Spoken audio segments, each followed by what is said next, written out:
Hello, my name is Brother Franco Taylor, and welcome to another edition of the Right Stuff Helps television program. Why the right stuff? Well, all of our lives, we've eaten, drunk, looked at, and watched the wrong stuff. So don't you think it's about time that you got your hands on the right stuff? Join me, Brother Franco Taylor, each week to get well and stay well naturally. Now, watch and learn from today's program. Hello. My name is Dr. Franco Taylor, and welcome to another edition of the Right Stuff Helps television program. And as I always like to say to you, it's a plum-pleasing pleasure to be here with you today. It's been a little while since we've had our last program. A lot's been going on, but what I wanted to do today is we have been going through the acronym, the Bible Way, the BIBLEWAY. Each letter, of course, stands for one of the prescriptions from God, the 8 prescriptions from God. We found them all in the Bible, and what I'd like to do is just to recap on the Bible Way today. So we'll go through all 8 of the prescriptions from God, the all natural prescriptions. So we'll call them the prescriptions from the great physician. Again, they're all to be found in your Bible, and we'll just go through them again. Again, this is the Right Stuff Helps program. I'm Dr. Franco Taylor, and it's good to be back on the air again, and hopefully we'll be able to bring you some real powerful and exciting things in the upcoming weeks. A lot of stuff going on, and I'll be bubbling over to try to share it with you each time we come together. So again, we're going to start with the first letter. The first letter was a B, and the B stood for best food and combinations. I didn't say the only food. What did I say? I said the best food. Again, I'm not to stand here and become the sole judge and police over what you eat. I'm only going to give you the information that comes from above, the best food and combination. And I find that, and we shall find that in the book of Genesis, the first chapter and verse 29, God spoke the second words that he ever spoke to humankind.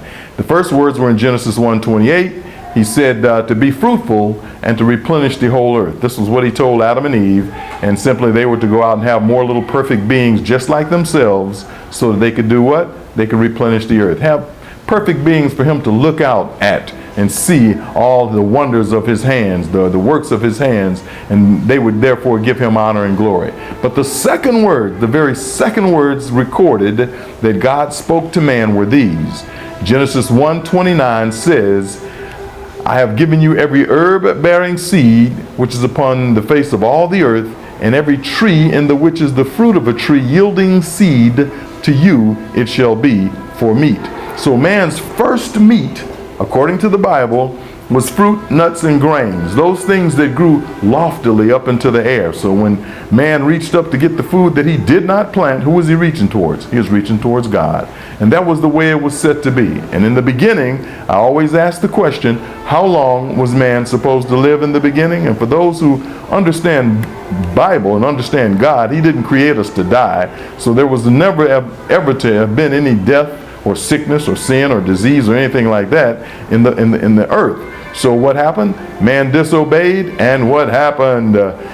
Sickness, sin, disease, and death came into the world. So man didn't live forever as it was determined for him to be. In other words, that food that he was given, the fruit, nuts, and grains in the beginning, was forever food, and it would have kept him alive forever. Now, in Genesis, the first chapter in verse 30, the very next verse, he gave the animals the green herb, so they ate around man's feet. They ate the green herb on the ground. They got their fingernails in their mouths and snoots, you might say, dirty, eating from the ground. But man didn't have to do so in the beginning. It was not so. He didn't have to bend over. He didn't have to get his fingernails dirty. Again, he just reached up to the fruits, the nuts, the grains that grew loftily up in the air, and he received his food from God. So that was the beginning. Fruit, nuts, and grains for man, and vegetables for animals. Again, that was forever food, should have kept them alive forever, but something happened.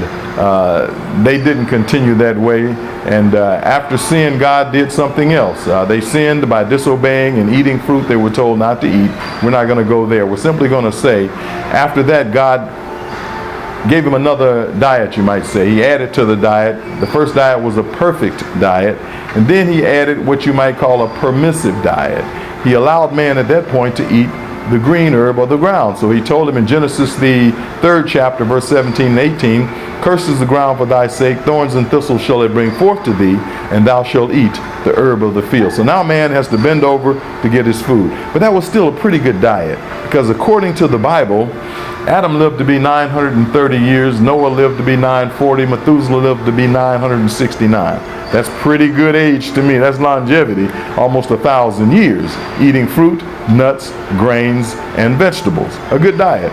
And if we jump out of the Bible for a second and we jump into 1983. In 1983, the Crohn's Colitis Foundation, the Diabetes Foundation, the Heart, the Cancer Foundation, they all came together and they agreed that if we ate a certain food, all the diseases that we've just talked about, all the incidences of these diseases would disappear. What was the certain food? It was fiber.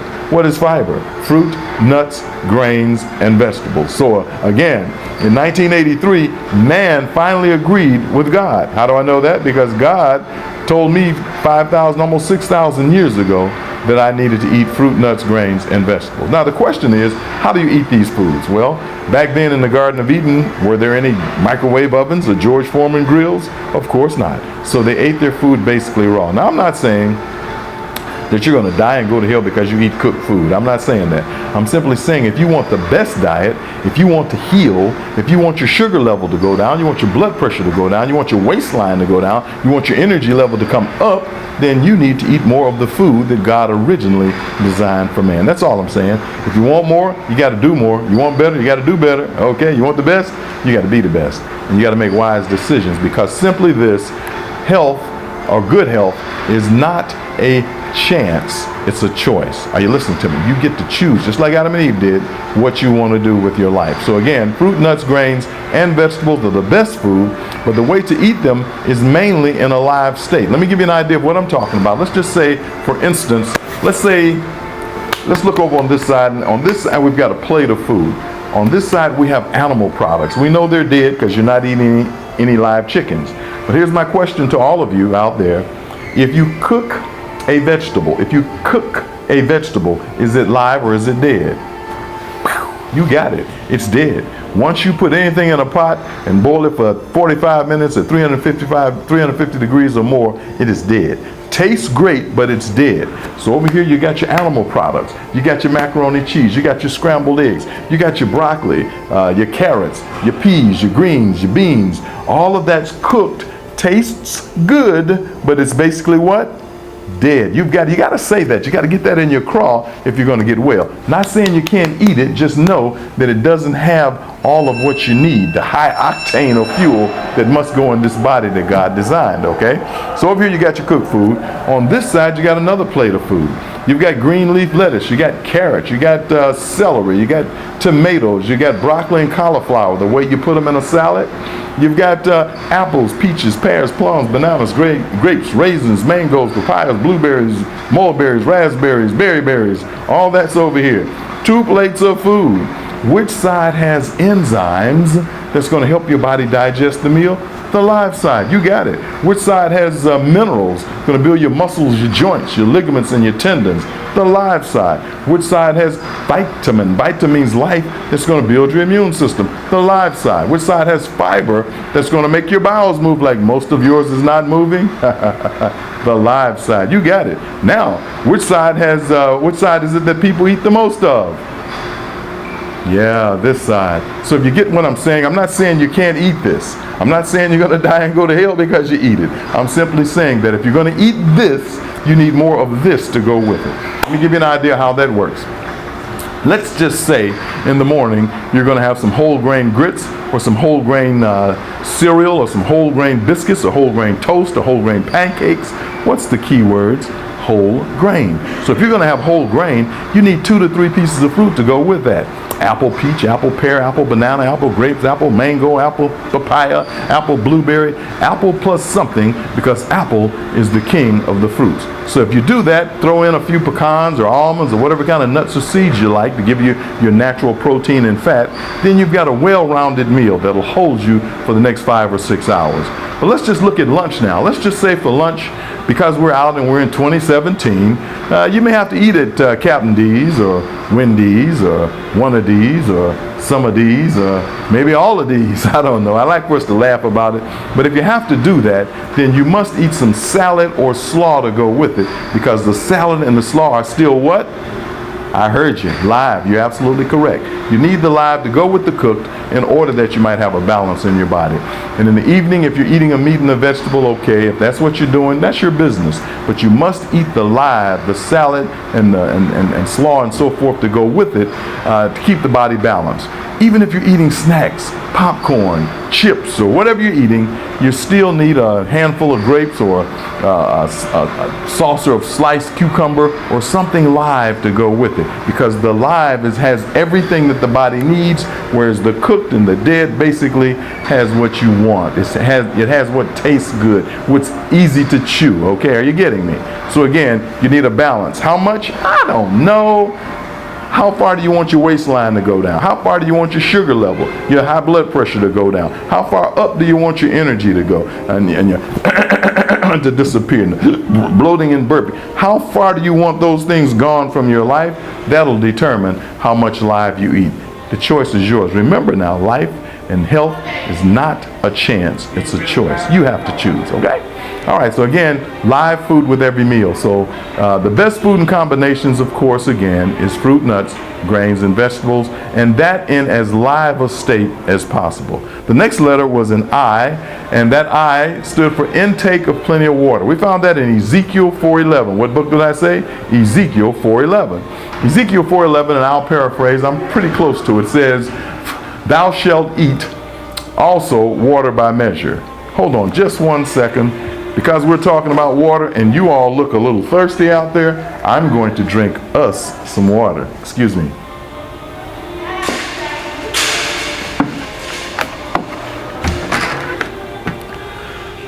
Don't y'all feel better? Okay, I like us to smile.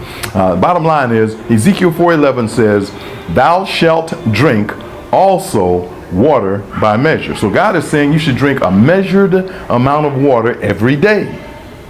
And then he goes on to tell you how much. The 1/6 part of an hin from time to time shalt thou drink. So let's look at that now. God is saying you need to drink a measured amount of water every day. The 1/6 part of a hin. What is a hin? Well, a hin is an H-I-N. It's not a H-E-N. It's not a buck, buck, buck, buck, buck. It's not one of those. But a H-I-N, I researched it. And in the Hebrew and the Greek, it is a part of a bath of water. It is 1.5 gallons or 6 quarts. How much?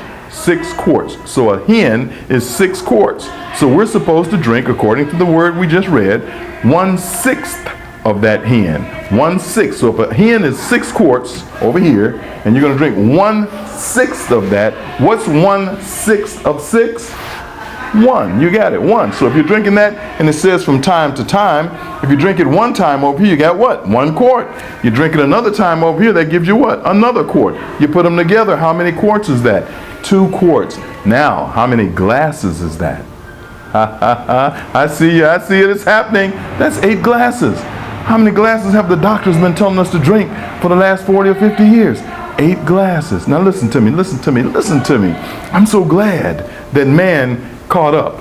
But here's the bottom line. My God sent me word by the prophet Ezekiel almost 4,000 years ago telling me to drink a minimum of 8 glasses of water a day. Now, why do I say a minimum?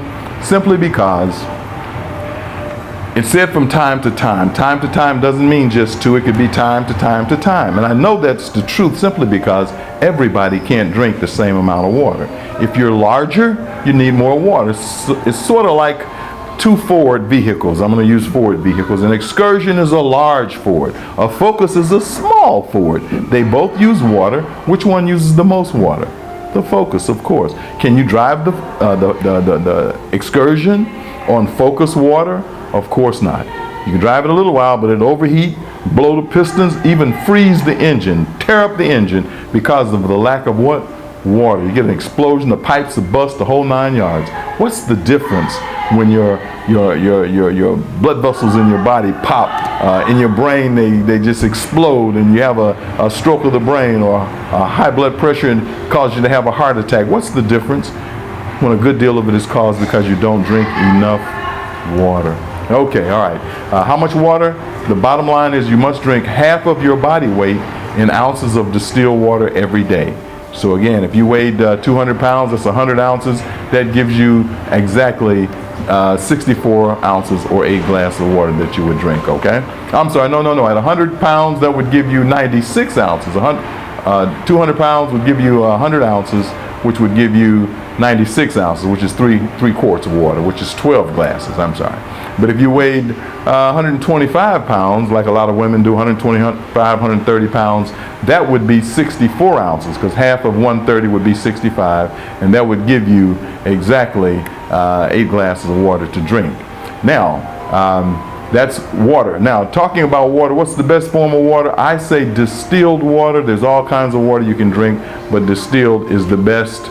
Distilled is the best. So again, the best water is distilled. That's the water that God gives in the ecological cycle. When the sun shines down on the bodies of water, they evaporate, they go up, they hit the clouds, they condense, they drop, and what are they? They're purified distilled water. So the best water is distilled water. But Franco, I like to drink tap water. Well, okay, if you drink tap water, that means you're a great Christian.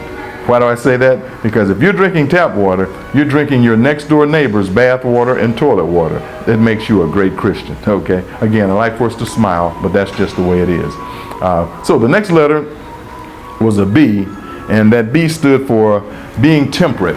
Philippians 4:5 tells us to let our moderation be known to all men, for the Lord is at hand. So what is that saying? That's simply saying don't overdo it. We had a message once from our foreparents that told us to do everything in moderation and nothing in excess. That's a pretty good rule, wouldn't you say?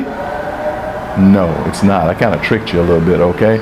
It's not a good rule, because if I can do everything in moderation, that means I can have me just a little dip of snuff every now and then. Or I might even be able to drink me some gin on the side. Or I might even have me a little bit of adultery on the side, as long as I did it once or twice a year and kept it on the down low, right? I can do everything in moderation. Okay, you're getting me, aren't you? You have to be careful what you agree to. You can't do everything in moderation. If it's bad for you, you don't do it in moderation. You don't do it at all. So if you're going to do what God will have you to do, you do that which is good for you in moderation, and that which is bad for you, you just don't do it at all. Brother Franco, I remember seeing you one time on TV and listening to you, and I had stage 4 stomach cancer and went following some of the stuff you did, and also other people talked about it, and I got on the right path and started eating from the garden again, got away from processed food, soda waters, got pure water. And 22 years ago, they sent me home to die and told me I had no chance, but I'm here talking to everybody today and doing real good. And I firmly believe you are what you eat, and you keep on doing what you're doing. And people need to listen to this, because I'm walking, living proof.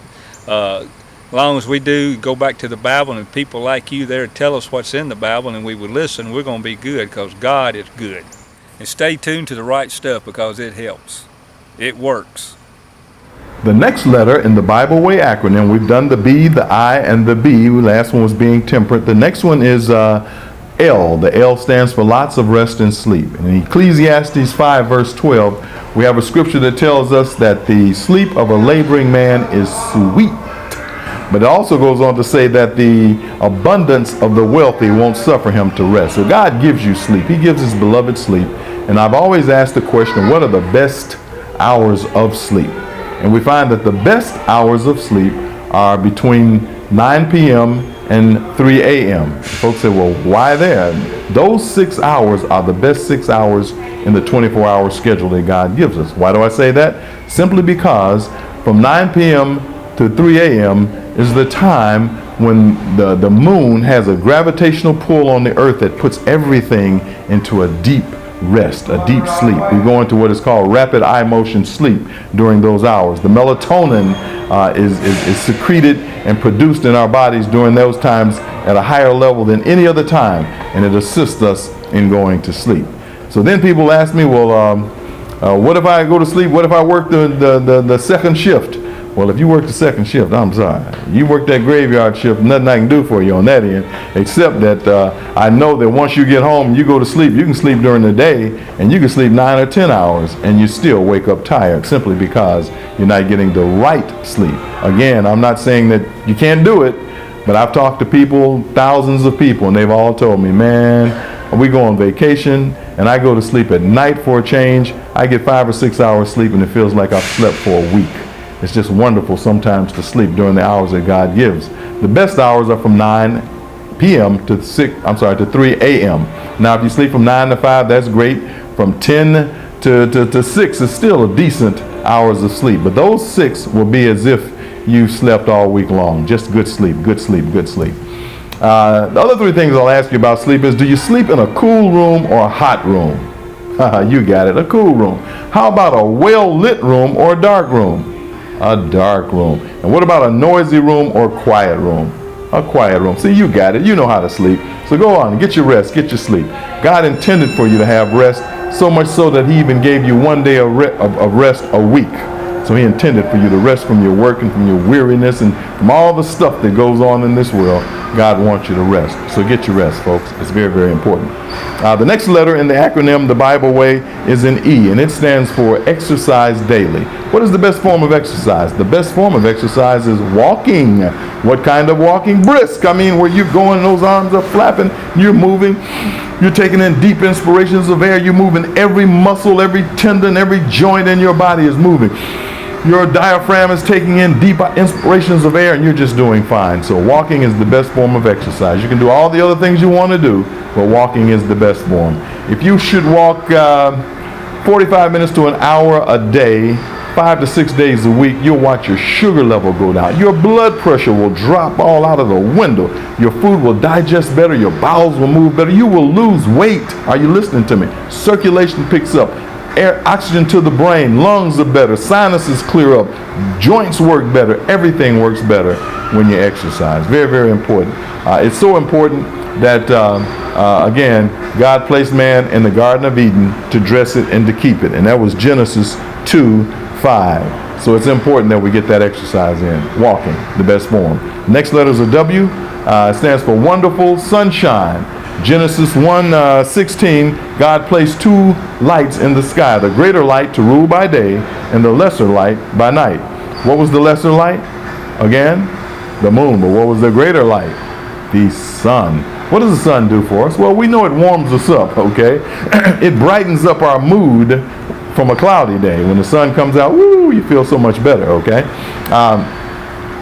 It helps with the infrared rays that literally kill bacteria. You know, we used to put clothes out on the line after washing them, and it would dry them, and it would also do what? Make them smell fresh, you might say, because it'd kill the bacteria. But there's something else that sunlight does. What does it do? I always got somebody out there that's a smart aleck on the front row. You're right. It gives us vitamin D. But I thought vitamin D came from milk. It does. But if it comes from milk, how did it get there? Man put it there. Vitamin D comes from the sun, and this is how it works. The sun shines down on our bodies, and if we can just get sunlight on our hands and our faces, when it hits our skin, it literally turns the ergocalciferol, big word, okay, beneath the skin. It breaks it down and it changes it into calciferol, and it's driven into the liver, and it's stored there with magnesium and calcium to help build us what? Strong bones, nails, teeth, and hair. So again, you've got folks at the house, and they're not getting a lot of sunlight, just sitting around in wheelchairs. Wheel them out on the porch. 15 minutes in the morning, 15 minutes in the afternoon. Let them get sunlight, and you'll watch those bones begin to strengthen. Okay? Again, we're on the Bible way to health, B-I-B-L-E. The E was for exercise daily, and the best exercise, of course, was walking. W was wonderful sunshine. The next letter is an A. It stands for air, fresh, and clean. You know, it's an amazing thing. Air, or O2, okay, wonderful vitamin, happens to be the most powerful vitamin, the best vitamin, the most necessary vitamin of all. It's the best mineral, O2, oxygen. Why do I say that? How long can we go without food? Weeks. How long can you go without water? Days. How long can you go without oxygen? Just moments. So, it was so important that in the beginning, in Genesis, the second chapter, verse 7, God breathed into man's nostrils a Coca-Cola, and he became a living soul. Okay, no, he didn't do that. You all are awake. You're awake. He breathed into man's nostrils what? The breath of life. So the first thing that God gave man was breath, the breath of life, and he became a living soul. So oxygen is important. Now I want you all to pay attention to me. Listen to me and listen to me carefully. Freeze. Don't move. Now look around and look at how everybody's sitting in the room with you. If they're sitting this way and slouched, okay, you can move now. But the key is, if you're sitting slouched, if you're not standing erect, if you don't have your chest out, your diaphragm is not taking in equal full inspirations of air, and you're just not getting much of that wonderful elixir called O2 or oxygen that God gave you in the beginning. Very, very, very important. So you must begin to breathe better. Now, an exercise that I like to give is called oxygen cocktails. What did I say? Oxygen cocktails. This is how it works. It builds your body's ability to hold oxygen, okay? You breathe in through your nostrils slowly, and you count to 10 going in. How much did I say? How long? 10. Count to 10 going in through your nostrils. Then you breathe out through your mouth in a steady stream, and you count to 5 going out. 10 going in, 5 going out. And what that does is that helps to build that diaphragm. That helps to make your shoulders more erect. You don't even need those shoulder pads in your dresses and coats, okay? Because your shoulders will stretch out on their own. But the key is you'll be able to hold more oxygen. Oxygen is so, so very important. Sickness, disease, even cancer and AIDS can't live in a medium of oxygen. So you want to get more oxygen, folks. Now, we're going to talk just a little bit about our last letter. The last letter in the Bible Way acronym is a Y, and it stands for yield to God's will always. Why do you do that? Simply because if you're going to change the way you eat, if you're going to change the way you drink, the way you rest, the way you work and exercise, getting your sunlight, getting your fresh air, if you're going to change all these things, you're going to need some outside help. And what better help than to go to He that created your body, that knows how it works, that gives it its fiber, its being, and gives it its oxygen. Why not go to Him? Why not pray and ask God to help you to do better? I promise you, these 8 natural prescriptions from God will be a healing elixir in your body. Your whole life will change. 7 days of just these simple prescriptions, which don't cost anything, just a little bit of your time and a little bit of, in what I call enthusiasm. You're just determined that you're going to be better, and watch how it works for you. 7 days, and I promise you, your life will change. Everything that is wrong will begin to get better. Are you listening to me? We're talking about the Bible Way to Health. Now, you've been with me here for the last few minutes talking about the Bible Way. Again, this is Dr. Franco Taylor. This is the Bible Way to Health television program. And we just want to let you know something else too. In the upcoming weeks, we're prayerfully in the process of reopening, did you hear me? Reopening our all-natural vegan sandwich shop and bakery, which is right next door to my office where I'm standing right now. And at that time, we will once again be offering all those delicious and nutritious foods.